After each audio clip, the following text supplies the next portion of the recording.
tema da minha pregação hoje é o recebimento e o testificar do Espírito. Romanos 8:16. Mas vamos ler o 15 para a gente pegar o que eu ministrei a semana passada também? Romanos 8:15 e 16. Diz assim a palavra do Senhor: porque não recebestes o espírito de escravidão para viverdes outra vez atemorizados, mas recebestes o espírito de adoção, baseados no qual clamamos Abba, Pai. Verso 16. O próprio Espírito testifica com o nosso espírito. O primeiro Espírito está com letra maiúscula, não sei se você percebeu aí, né? O próprio Espírito, falando do Espírito Santo, testifica com o nosso espírito, com o espírito do homem, que somos filhos de Deus. Só até aí, tá bom, olha para cá, por favor. Os irmãos se lembram, a semana passada, eu falei sobre o espírito de adoção, que é o que está aqui no versículo 15. Recebemos o espírito de adoção baseado no qual clamamos Abba, Pai. Eu disse o seguinte: essa expressão Abba, Pai, ela tem ao menos duas explicações. E quais essas duas explicações?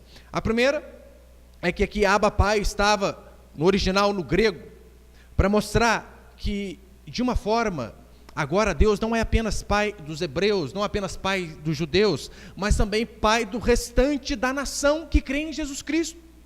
Porque a Escritura dividia o mundo entre dois povos, judeus e gregos, ou seja, os crentes e os que não são crentes, os crentes e os ímpios. E aqui, pelo fato de estar escrito no grego, então é uma forma de dizer que aqueles que creem em Jesus Cristo, que no caso somos nós, que éramos ímpios, também hoje somos filhos de Deus, não somos mais, né, sem pai, mas temos um pai hoje no céu. E a segunda explicação, que Abba era uma forma caridosa, ou melhor, carinhosa, que os pais chamavam, que os filhos chamavam os pais, que literalmente significa papai, paizinho, sabe aquele jeito meio carinhoso que o filho chama o pai? Só que tem algumas peculiaridades nessa palavra, Abba, Pai. Por exemplo, era uma palavra que era usada invariavelmente para crianças judaicas, crianças do povo de Deus. Você não via filhos de escravos chamar o pai de Abba, de paizinho, mas não, era apenas crianças judaicas, apenas o povo escolhido. E detalhe, até crianças, filhas de escravos, que viviam no meio dos judeus, não podiam utilizar essa palavra, porque ela podia ser utilizada apenas por filhos de homens livres. E qual que é a aplicação prática na nossa vida desse versículo? Que nós recebemos o espírito de adoção baseado no qual clamamos Abba, Pai. Primeiro, é que sim, nós outrora éramos ímpios, todos nós sem exceção. A Escritura sempre diz que o ser humano ele não nasce filho de Deus, ele se torna filho de Deus. Não são todos que são filhos de Deus, mas apenas aqueles que o receberam, é o que diz a Escritura. E nós também éramos ímpios, nós éramos esses gregos aqui, éramos órfãos de pai. Mas por conta do sacrifício de Jesus Cristo, onde o véu se rasgou do alto a baixo, hoje nós temos acesso ao Pai, e nós não somos mais órfãos, mas temos um Pai no céu. Essa é a aplicação prática na minha, na sua vida, mas não apenas isso, nós também não somos mais escravos, porque os escravos não podiam chamar os seus próprios pais de paizinho, de Abba, e que a Escritura nos ensina que hoje nós sim, nós não somos mais escravos de um senhor tirano chamado pecado que nos escravizou durante uma vida toda, mas nós hoje somos escravos da justiça, somos escravos de Jesus Cristo. Como eu disse, né? A Escritura diz que nem todos são filhos de Deus. E aqui o que a Escritura afirma para mim e para você é que alguns, escolhidos por Deus, eles passam a condição de filhos, são adotados. Esse é o termo, né? Espírito de adoção. Ou seja, você não era natural da família, mas então o Senhor os adota por sua graça e por sua misericórdia. E hoje eu vou ser bem curtinho, passar apenas 2 princípios. Primeiro, como se recebe o espírito de adoção? Porque é isso que a Escritura diz, que é, recebestes o espírito de adoção. E a questão é, mas como? O que eu preciso fazer para receber esse espírito de adoção? O que eu tenho que seguir? O que eu preciso fazer? Quais regras eu preciso cumprir? E a Escritura diz que não é por mérito, não é por aquilo que fazemos, não é por nossas boas obras, mas o Espírito Santo derramado sobre nossas vidas é fruto da graça de Deus, da misericórdia dEle, e não consequência daquilo que eu e você fazemos. É isso que Paulo diz em Gálatas 3, quero apenas saber isso de vós, recebeste o Espírito pelas obras da lei ou pela pregação da fé? Você recebeu o Espírito Santo pelas obras da lei, por aquilo que você faz, pela obediência dos mandamentos, ou pela graça, ou pela pregação da fé? Você percebeu que aqui, esse receber, não é algo ativo que você toma, Não, mas é algo que você recebe, é graça derramada sobre a sua vida. Em Romanos capítulo 5, Paulo vai dizer assim também: ora, a esperança não confunde, porque o amor de Deus é derramado em nossos corações pelo Espírito Santo que nos foi outorgado. Aqui mais um exemplo, né, de que é algo passivo. O Espírito Santo, ele é derramado, ele não é alcançado. Não somos nós que o alcançamos, mas ele que nos alcança. E é claro, quando esse Espírito nos alcança, nós passamos a agir de forma diferente, nós passamos a externar algumas características de filhos e filhas de Deus. Não apenas aquela pessoa que recebe o Espírito Santo sabe que o recebeu, mas também aquelas pessoas que estão ao redor dele sabem que aquela pessoa está diferente. É assim que funciona. Foi assim com Pedro. Pedro, ao receber o Espírito Santo, ele foi transformado. E não apenas ele sabia que ele tinha recebido, mas em Jerusalém, em Samaria, todos sabiam: rapaz, esse Pedro aí não era aquele galileu, aquele pescador lá, ele está diferente, ele está mais sábio, ele está agindo de forma que ele não agia. E eu não sei se você lembra, a Escritura diz que quando Pedro negou a Jesus, lembra 3 vezes seguida: olha, eu juro por Deus que não conheço Deus. 3 vezes. Uma das últimas vezes, uma moça diz assim, uma criada que estava junto ali: você estava com ele sim, você estava com o tal Jesus. E Pedro: não, eu não conheço. E olha que ele diz: é claro que estava. Você fala como ele, o jeito que você fala te condena. Você conseguiu perceber então, quando a pessoa de fato é cheia do Espírito Santo, ela não apenas sabe que o Espírito Santo está nela, mas as pessoas que estão ao redor dela também. Olha para ela e diz: calma aí, não, você não era assim. Você fala igual a ele, você se comporta igual a ele. E é claro que isso tem uma aplicação totalmente prática na minha e na sua vida. É importante eu e você a cada dia mais nos autoavaliar. As pessoas de fato sabem que nós somos cheios do Espírito Santo? No seu trabalho, as pessoas sabem que você é filho de Deus? Na rua? Na sua família? As pessoas sabem que você é cristão? Que você é filho, é filha de Deus? Ou você precisa falar com a boca? Você precisa dizer para que as pessoas então acreditem? Ou pelo menos para que as pessoas saibam? Olha, se você genuinamente é filho de Deus, pode ter certeza, você não precisa falar, mas o seu modo de agir te denuncia. O seu comportamento, o seu modo de falar te denuncia. As pessoas, qual leitura elas fazem de você? Porque nós somos uma carta aberta, que todos nos leem. Você tem que se perguntar: qual leitura as pessoas fazem de mim?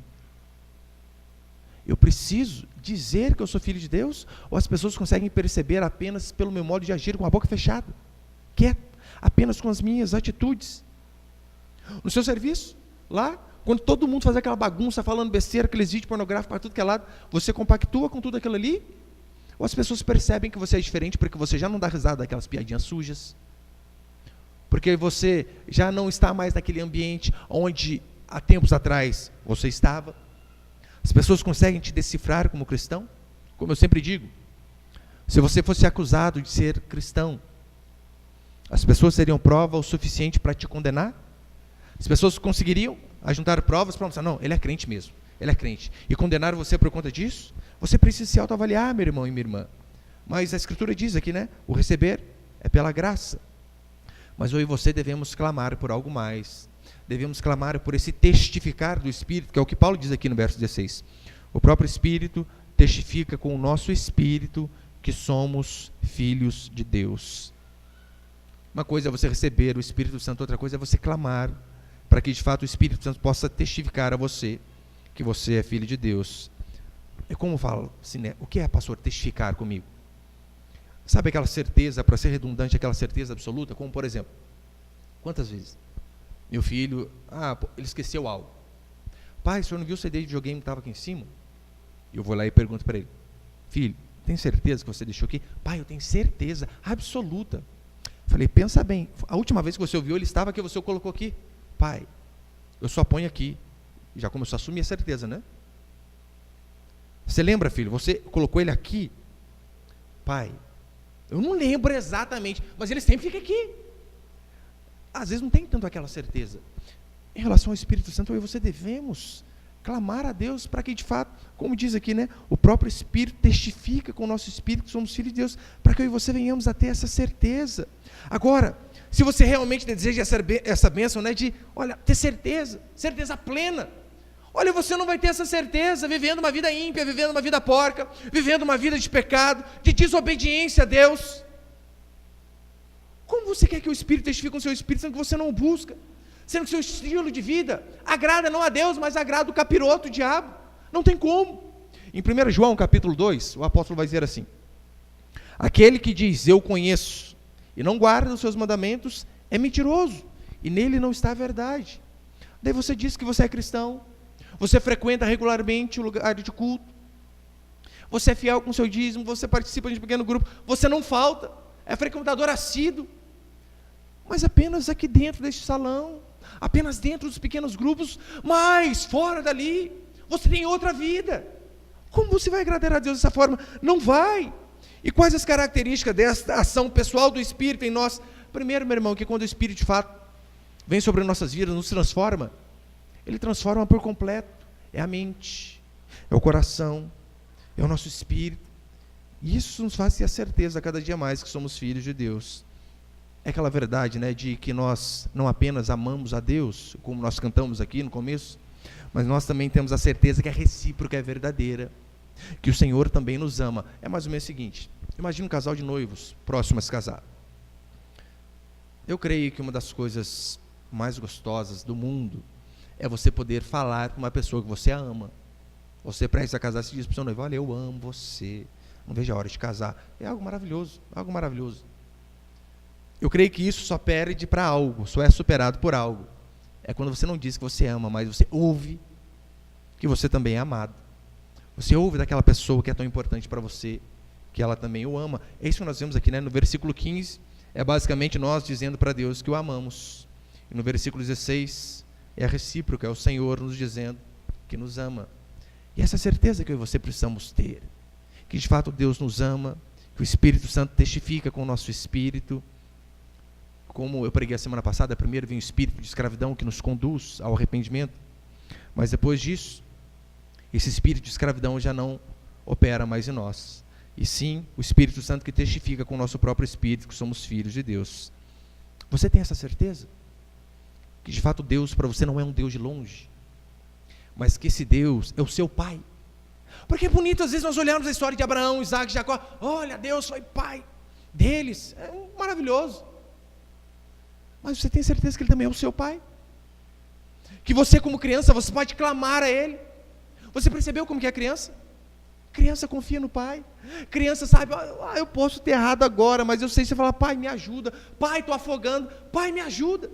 Ele vai ajudar. E eu e você também precisamos ter essa certeza. A essência do ato de sermos batizados com o Espírito Santo é que nós temos essa forma especial de segurança da nossa filiação. Ou seja, e que de fato somos filhos verdadeiros de Deus. Você sabe, os filhos, eles adquirem características dos pais. Até filhos que não são biológicos são assim. Filhos naturais, muito mais. Você percebeu como que criança copia o pai e a mãe? Faz igualzinho. Você olha: nossa, por que está fazendo assim? Ora, porque vê você o dia todo fazendo. E o que se espera de nós também é que nós venhamos a cada dia mais adquirir as características daquele pai que nos adotou. Por isso eu pergunto para você: você prefere de fato estar em lugares onde tem pessoas cristãs, ou seu coração ainda gosta mais de ficar em lugares onde tem pessoas ímpias? Significa que essas características ainda não estão latentes em você. Você de fato ama buscar a Deus, cultuar a Deus, aprender mais a palavra a cada dia? Você tem o desejo de ser a cada dia mais santo? Essas características que se esperam de um filho e de uma filha de Deus. E segundo princípio, ser cristão, e ali eu coloquei ali ser cristão / reformado, porque eu quero falar da gente, é óbvio, né? Ser cristão é saber que sim, há experiências com Deus disponíveis para os seus filhos. Em Romanos capítulo 10, versículo 1 e 2, Paulo vai dizer assim, ele está falando dos seus compatriotas, dos judeus, né? Irmãos, de boa vontade do meu coração, e a minha súplica a Deus a favor deles são para que sejam salvos. Olha Paulo dizendo a respeito dos seus irmãos, dos seus compatriotas. Era como se nós estivéssemos orando aqui pelos brasileiros. É isso que Paulo está dizendo. Irmãos, a boa vontade do meu coração e a minha súplica a Deus a favor deles são para que sejam salvos, porque lhes dou testemunho de que eles têm zelo por Deus, porém não com entendimento. Olha o que Paulo diz. Os meus irmãos, sim, eles têm zelo, eles têm fervor, eles buscam a Deus. Todavia, é um zelo sem entendimento. Eu creio que o cristão ideal hoje seria se eu e você pudéssemos juntar o zelo pentecostal, o fervor de buscar, de orar, de subir aos montes, de clamar, de jejuar, este zelo com entendimento reformado da exposição da Escritura, do jeito que de fato nós cremos que a Escritura deve ser interpretada. É isso que você precisamos fazer a cada dia mais. Só que a tendência é às vezes você ficar apático. Você vem, percebeu? No começo chega meio fervoroso, mas depois parece que você esfria tanto que nem glória a Deus sabe dar mais. Que não consegue nem orar, nem abrir a boca para orar. Pensa, não, Deus entende pensamento, então tá bom. E você não percebe, você também esfriando.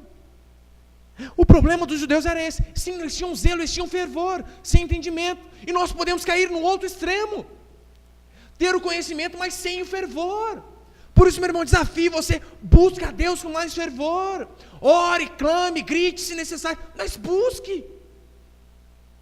Como que você quer que Deus te ouça, sendo que você está lá igual uma geladeira? Senhor, vem. Se você precisa de ajuda, meu irmão, se você está afogando, como você pede ajuda? Salva a vida. Ajuda eu. É assim? Ou seja, pelo amor de Deus, ajuda aqui, meu Deus do céu.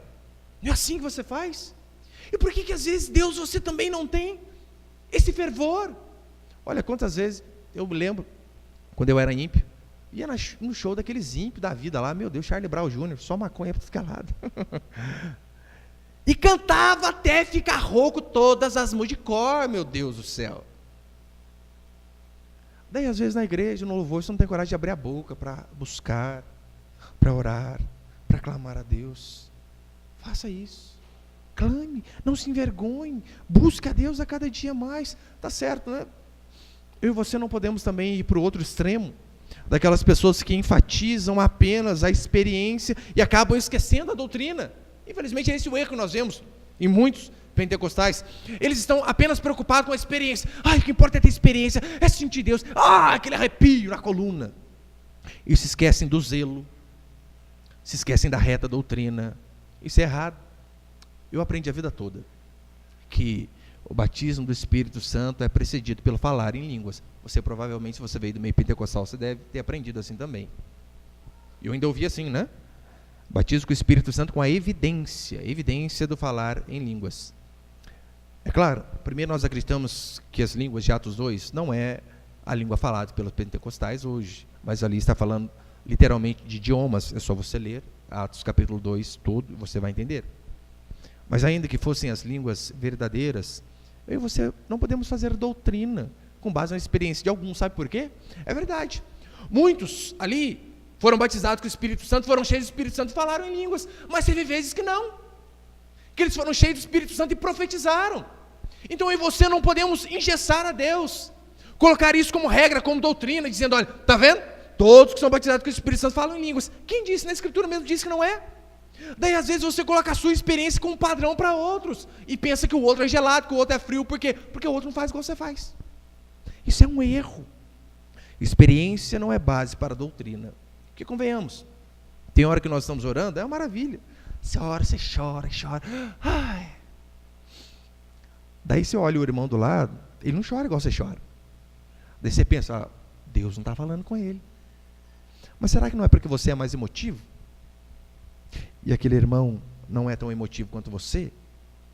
No momento que eu e você começamos a dar ênfase à experiência, o diabo vai se esforçar para nos levar aos extremos. Como assim? Já percebeu como que muitos dizem se o culto foi bom ou não? Não é normalmente medido pela pregação, pela palavra que foi ministrada, mas é assim, o culto foi forte hoje, porque Deus bradou. Daí você perguntou, mas o que foi pregado? Eu não sei, mas que Deus estava lá, o pessoal doido e girando. Mas não lembro nem o que foi pregado. Como assim, Deus bradou e você não ouviu? É estranho. Eles medem o agir de Deus pelo decibéis do tanto que as pessoas gritam, e não pelo tanto que a voz de Deus é ouvida. Isso é errado. Daí você está lá, porque você vê o culto, você não chorou. Nossa, esse culto Deus não falou comigo, porque nem arrepio eu senti. Agora, arrepio é termômetro para saber se Deus está ali ou se não está? Não podemos fazer essas coisas. É tão interessante, em 1 Reis, capítulo 19, olha que interessante. Disse-lhe Deus: sai e põe-te neste monte perante o Senhor. Eis que passava o Senhor, em um grande e forte vento fendia os montes, despedaçava as penhas diante do Senhor. Porém, o Senhor não estava no vento. Quase um tornado e Deus não estava lá, hein? A ventania. Deus não estava. Depois do vento, um terremoto. Mas o Senhor também não estava no terremoto. Tremeu o chão. Deus não estava lá. Que coisa.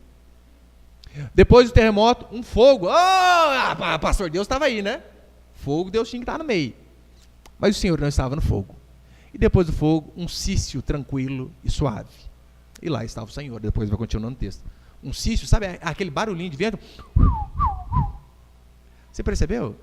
Tornado, Deus não estava. Terremoto, Deus não estava. No meio do fogo, Deus não estava. Deus se manifestou durante algo tranquilo. É por isso que você tem que medir a Deus pelo entendimento da palavra, não por aquilo que nós sentimos. Não estou dizendo que eu sou contra sentir, meu irmão, é uma maravilha. Sentir é coisa de Deus mesmo. Eu já teve dias, falar para você de orar, e às vezes eu marco lá, né, 1 hora, e daqui a pouco o celular desperta, mas já deu 1 hora, eu só choro, 1 hora inteira chorando, não era nem oração, né, a choração, oração inteira assim, Senhor, Senhor, Senhor. Sabe aqueles dias que você não tem palavras para clamar a Deus? Nossa, é bom demais. Mas já teve dias que eu coloquei o relógio para orar 1 hora e eu não vi a hora de acabar logo. Ai, meu Deus do céu, não acaba nunca. Parece que faz 30 horas que eu estou aqui, deu 15 minutos ainda. Ora, então quer dizer que nesse dia que eu estava mais frio, entre aspas, que Deus não estava se movendo? Óbvio que não. O que importa é a nossa fé, o nosso coração de saber que quando nós clamamos a Deus, o Senhor nos ouve. Agora, né, para encerrar, você deve tomar cuidado com essas pessoas, com essas experiências isoladas, e principalmente quando são experiências isoladas e independentes da palavra. Essas pessoas espiritosféricas demais, né, porque tem crente que é espiritosférico demais. Qualquer coisinha, o Senhor falou. Igual eu falei para os irmãos, um amigo meu tomou uma decisão séria porque estava orando, balançou a cortina da casa dele. Então eu senti, foi o Senhor falando comigo. Foi louco, só porque o vento balançou a cortina, meu irmão, cuidado.